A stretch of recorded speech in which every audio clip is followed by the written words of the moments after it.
I'm Andrea Butcher, and this is Being at Work. Being a leader is hard. So on this show, I set out to talk with experienced leaders to learn from their pivotal moments, how they led through the challenges we can all relate to but are often unheard. Hey, podcast listeners, you know it's going to be a good conversation when in 1 minute you're laughing and in the next minute you're moved to tears. Well, today's leadership lessons are shared by Seth Morales, President and Chief Operating Officer of the Morales Group, a diverse leader in staffing solutions. Cultural health is key to Seth's leadership. He is super intentional about creating an environment in which his employees and those they serve can be their best. He not only reminds employees that each of them has an opportunity to be a light, he models that for them, as he is such a bright light.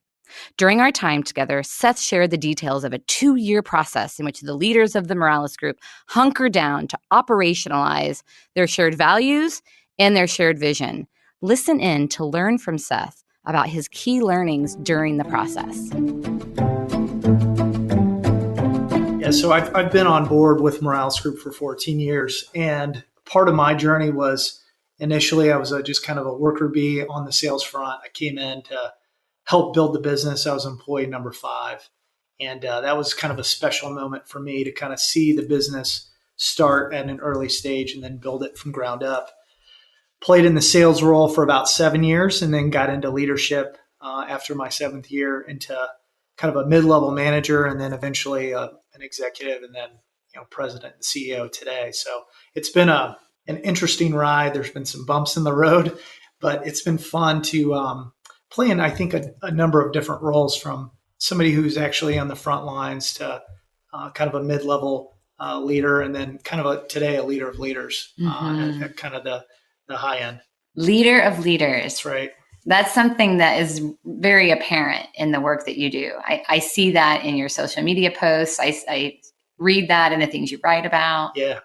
Developing leaders is really important to you. Yeah, I think, it's a good quote, businesses don't grow, people do, right? So you think about Defenders and Dave Lindsay sharing that. Same thing at Morales Group. If you don't have cohesive leadership, if you don't have leaders that are pouring into other leaders, it's hard to scale and grow the business. And so we've been pretty intent with making sure that we lift up our top leaders at Morales Group, and we take time to give them the means, the pathways to develop, whether it's getting an advanced education or getting them plugged in at TrueU. But it's really important that we're just intentional about lifting them up, because when they get better, we get better. And then, it's just, to me, I'm competitive. So you want your top coaches playing at the highest level. So we got to get them better at all times.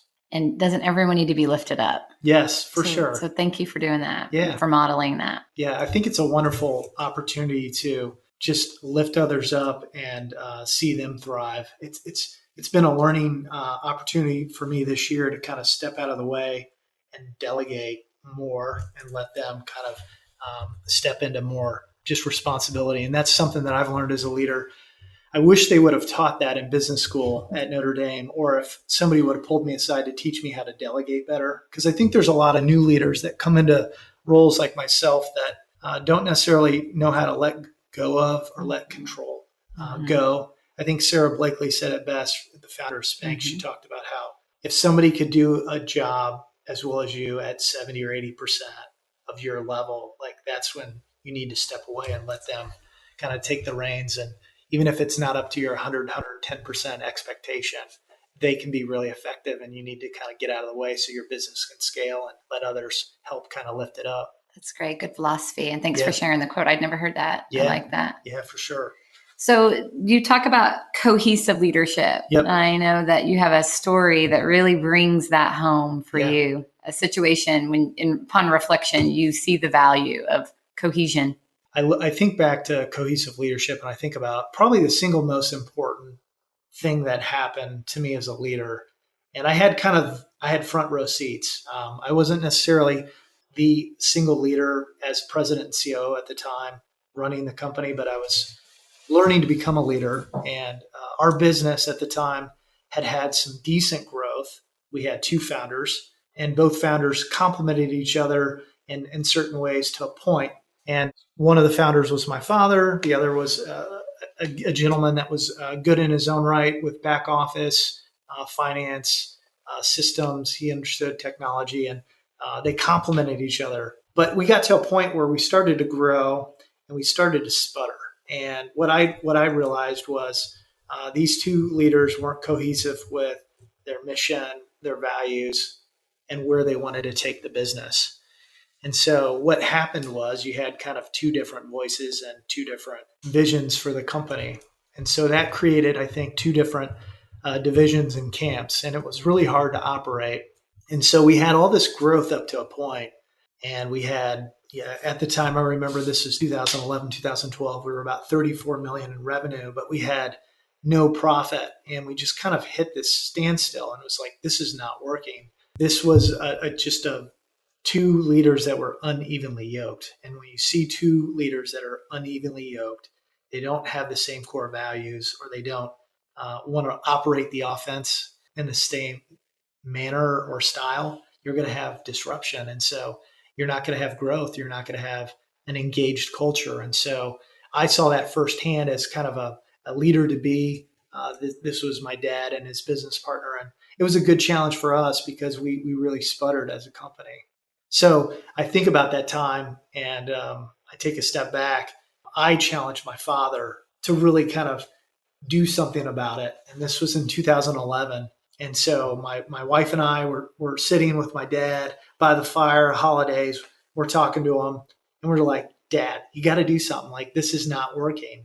And I remember him specifically saying, you know what, right now, I don't want to make a change. I don't feel like it's needed. We can find a way to make this leadership thing work on our own. And so that was hurtful. I know it was kind of a punch to the gut. You know, my wife and I worked together at the time, and we both kind of took a step back and said, you know what, if they're going to continue to operate with kind of this lack of cohesion and leadership, we want to thrive in an organization that has that, and we want to better ourselves to either start something like that or find an organization that has a cohesive leadership team. And so one of the things that we thought we should do was go to grad school and get our MBA and kind of professionally develop that way. So we got into Notre Dame and did the executive MBA program. But I think about that time, and that was hard. There was probably about a year period where we continued to operate into the next year, and we had all this revenue, no profit. We were in grad school, and my dad finally kind of came to this crossroads where he realized, all right, if I don't do anything, this is going to continue on, and it's not going to be super healthy or not profitable. I got to make a change. And so he finally found a way to buy out the minority partner. And that is when our business started to shift. And that was a really special like moment for me to realize, okay, we took a step back, we had to pause, but we have to like clean things up and get our organizational health right before we step forward. And so that's when I think the magic started to happen. I can just imagine you all hunkering down. Yeah, we did. So we rolled up our sleeves. We got a hold of the P&L statement. We started to do just tactical things, but then most importantly, we got off site and got a business coach and really started to plug into our core values and our mission statement.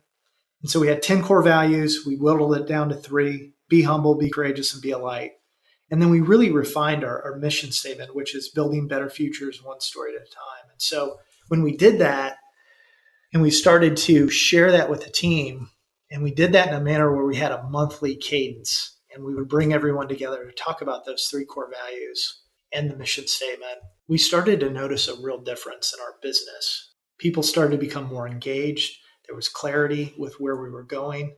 And then the business in turn started to see, benefits as well. We started to grow quite a bit in revenue. We went from 34 million that year, where it was kind of dismal. This is 2012 with no profit, to 48 million, 73 million, 90 million, 125. Wow. And today we're on a run rate to do about 150 million. So that was a really good educational experience for me to see if you don't have cohesive leadership and your culture is not super sticky and aligned, you are going to struggle as a business if you don't take care of those two things. And so that was a big kind of learning moment for me. Oh, this is so good. So I hear cohesive leadership. I mean, you said that over and over. So that's at the heart of, as you reflect back on the situation, that's the heart of what's gotten you to where you are. Yeah. I also hear shared values and one shared vision now, because you talked about previously there were two voices, multiple visions. So you've come together, cohesive set of values, vision. How did you do that? Tell us a little bit more about the process that got you there. Yeah. So first it started with the three of us, my father, Jackie, and myself. We got the vision and the core values kind of defined. And then we were really intentional about bringing the team together and having a cadence around it. And so that was a tough year because we still had folks that were in the other owners camp that still held on. And so we found a way to kind of work through that, whether we parted ways or we found a way to get them to kind of buy into where we were going. But the single most important thing that we did was create our Legos program. And LEGO stands for Loving Every Gift of Service. And what we do is we nominate monthly our coworkers who have gone above and beyond the call of duty with our three core values. And so if somebody was courageous or humble or somebody was a light, we nominate them to our Legos address, legos@moralesgroup.net. And what's great about that is we collect those Lego nominations and then we share those nominations in front of the team at a monthly huddle called our Legos meeting. And so people get an individual Lego block and they end up building this home. And there's these 4 walls that are built up over the course of the year. And so we monthly engage and intentionally get folks to think about it.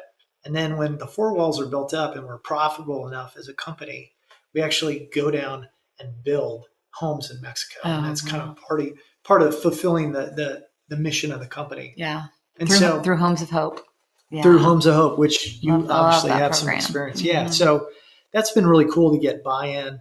It creates a cadence, and it's just a great way, I think, to intentionally develop and hone in on your core values. And ensure people are looking for your values. Right. So they're not just up on a wall. It's values in action at Morales Group. Yeah, that's a great way to put it. I didn't think about it like that, but it's definitely values in action.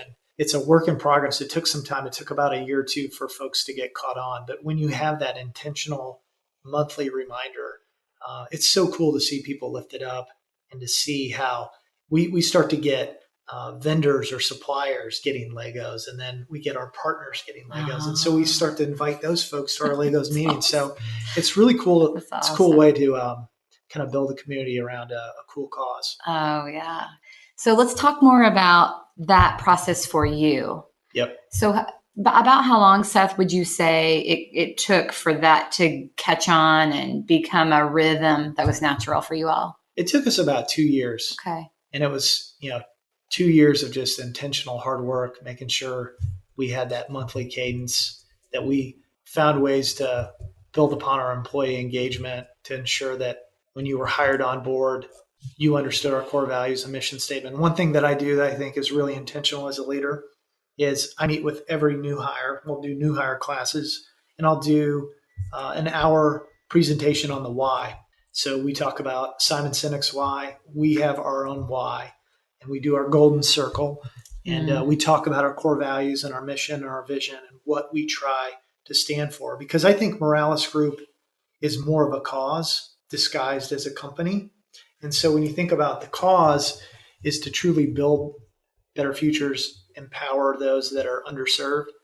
And it's a great way to reinforce, again, like at the start, I tell all the new hires, if there's one bit of information that you need to soak up, it's that hour with me on what, it's kind of our North Star of how we guide the team.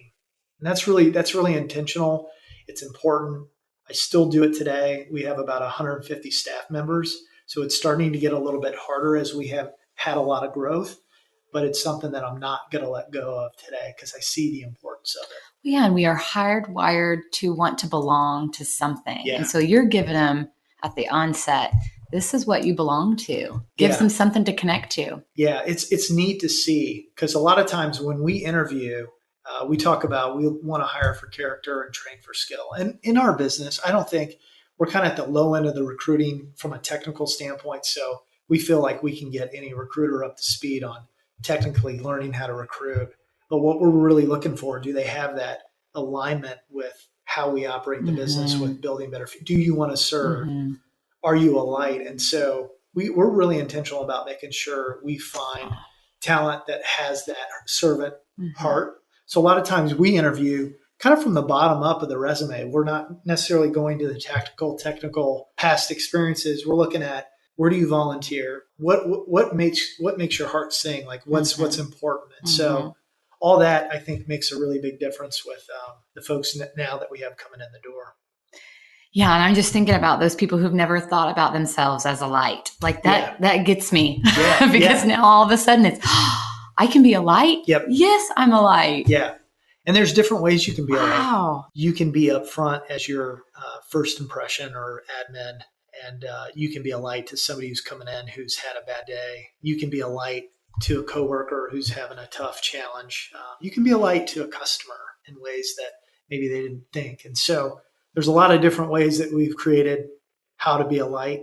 And it's neat to reinforce that with our core values. And so I think it's caught on. We've got daily huddles that happen throughout the week with our recruiters, and they always finish with kind of chanting the three core values. So again, we try to find ways to, reinforce why we do what we do, and it's working. So it's been good.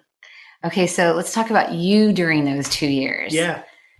Because this was a new leadership challenge for you. And so no doubt you learned a lot about yourself. Yep. There were challenging moments for you. Yep. As you reflect back, what were some of your biggest learnings? Those were rich learnings for me, because I stumbled quite a bit.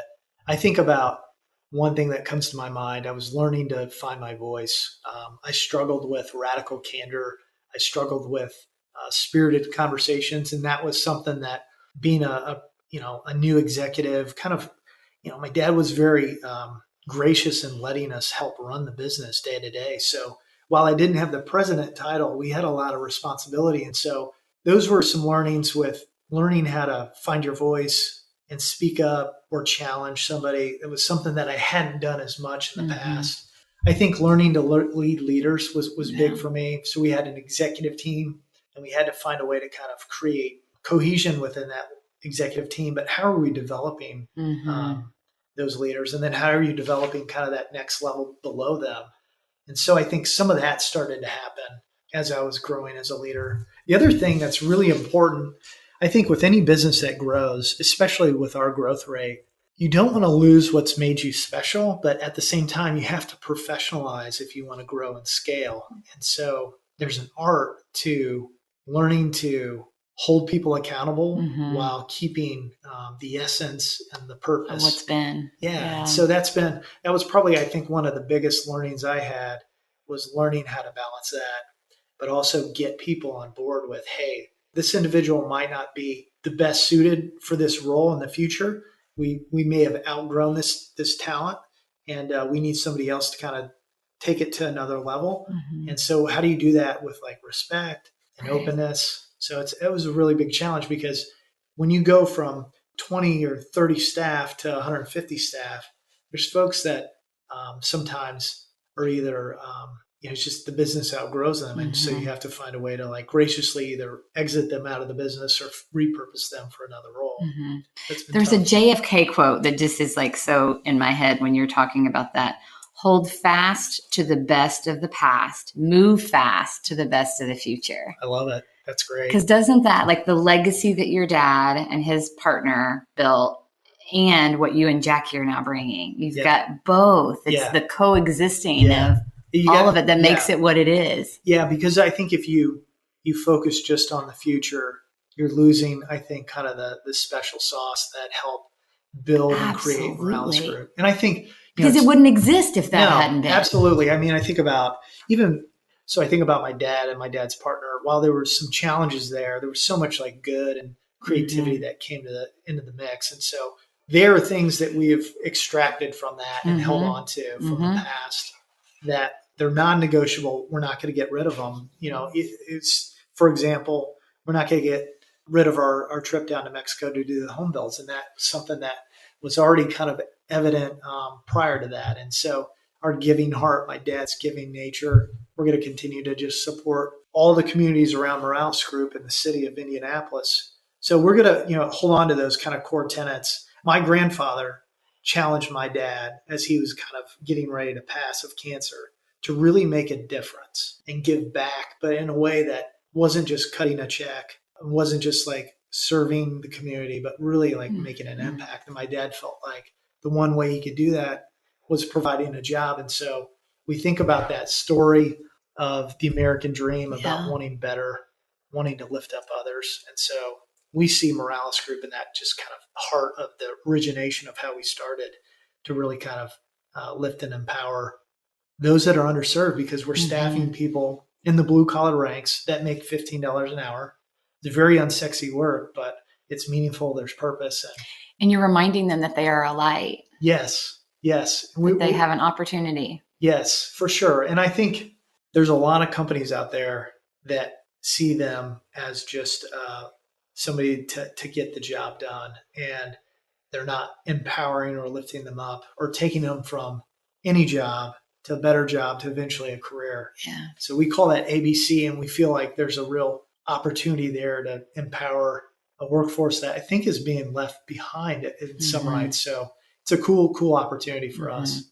Well, and particularly in this market, yeah, when there's such a job shortage, and you're encouraging everyone to step up, and we need your talent. Yeah, there's definitely a shortage in this market, and it's really difficult right now to find labor given boomers exiting the workforce and the skilled gap kind of widening.